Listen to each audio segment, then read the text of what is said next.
Good afternoon, ladies and gentlemen, and thank you for joining us.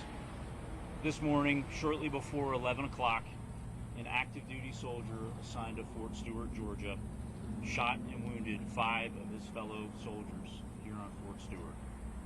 Thankfully, all are in stable condition and all are expected to recover. The alleged shooter is in custody. We have reestablished security. I have lifted all lockdown measures on Fort Stewart, and there is currently no threat to the local community. I'd like to recognize and thank our Army law enforcement and medical personnel and our partners from local, state, and federal law enforcement and emergency services for their quick response and support. I would also like to thank the brave soldiers who immediately intervened and subdued the shooter. These soldiers, without a doubt, prevented further casualties. Our wounded soldiers were initially evacuated to Wynn Army Community Hospital right here on Fort Stewart. All arrived in stable condition, and 3 of the 5 required surgical intervention. 2 have been transported to Memorial Hospital in Savannah, Georgia for additional care. We have identified the alleged shooter as Sergeant Quornelius Radford, an automated logistics sergeant assigned to 2nd Brigade Combat Team. Sergeant Radford has not previously deployed to combat. Sergeant Radford has been interviewed by the Army Criminal Investigation Division and is currently in pretrial confinement, awaiting a charging decision by the Office of the Special Trial Counsel. Right now, our primary focus is first on caring for our injured soldiers and their families, and also supporting the soldiers of the Spartan Brigade. All of the families of the victims have been notified, and we're wrapping our arms around them and ensuring we provide them all the support that we can. Before I take questions, I want to remind you that this is an ongoing investigation and we're still gathering questions. And ladies and gentlemen, I'll now take your questions. General Lewis will be in Coastal News. Can you give us what unit he was assigned to and how long he served in the Army, if you didn't mention that? Yeah, he is assigned to one of our sustainment units here in 2nd Brigade Combat Team at Fort Stewart, and I will have to confirm how long he served with us.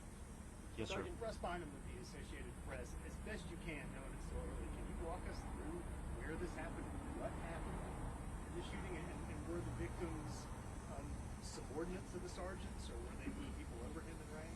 Yeah, right now it's premature, and we're gathering a lot of the information. What we know is this soldier, the shooting occurred at the soldier's place of work. It did involve his co-workers. We're still not certain about the motivations, but again, he's been interviewed by Army investigators, and we believe we'll gain more information here shortly. We've heard that the shooter... Yes, ma'am. Do you know if this was any kind of training exercise, or were they cleaning any weapons, anything that you know so far? No, ma'am. We don't have any reason to believe it had anything to do with a training event. Other than that, I can't state the motivations for this soldier. We've heard that the shooter may have been from Jacksonville, Florida. Are you able to confirm that? We also heard that he had maybe been arrested for a DUI recently. Yeah, at this point, I can't confirm where he's from. We can follow up on that. I do believe he was arrested locally for a DUI. That was unknown to his chain of command until the event occurred, and we started looking into the law enforcement databases. Robin, now from the current, can you tell us whether or not that was a military weapon or whether this was a personal weapon that the person brought on base? Yes, ma'am. I can confirm it was not a military weapon, and we believe it was a personal handgun. Just a short Yes, sir. from the Savannah Morning News. What does this mean for ongoing security measures that this situation was able to occur with a personal weapon? Yeah, I'm very confident in the security of this installation. We've got a great partnership with local law enforcement. As you can see here at our gates, we have armed guards in protective equipment. This one's a bit difficult, and we're going to have to determine how he was able to get a handgun to his place of duty. Alicia, what news for Jags? Has the suspect had any prior disciplinary or behavioral issues on base? No, ma'am, not that we're aware of. But again, it's early in the investigation, but not that I'm currently aware of. I know that...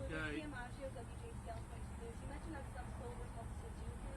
Do you know if his arrest ultimately surrendered peacefully, or was his arrest involved? I don't have the details on that, but I know that his soldiers in the area that witnessed the shooting immediately and without hesitation tackled the soldier, subdued him, that allowed law enforcement to then take him into custody.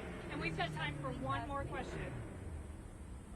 I know that you can't speak to the motivation, but if this turns out to be some situation where somebody had extremist beliefs or maybe classified as a terrorist attack, I mean, how does that change the base's response or the base's investigation moving forward?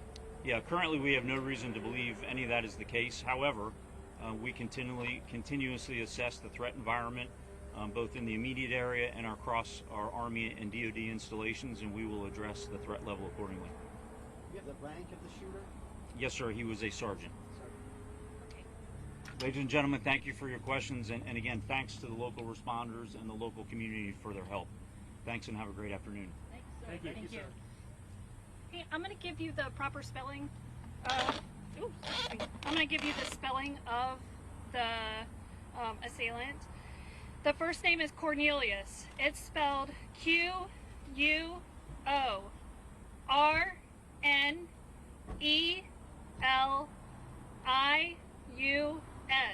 Last name is Radford. Radford.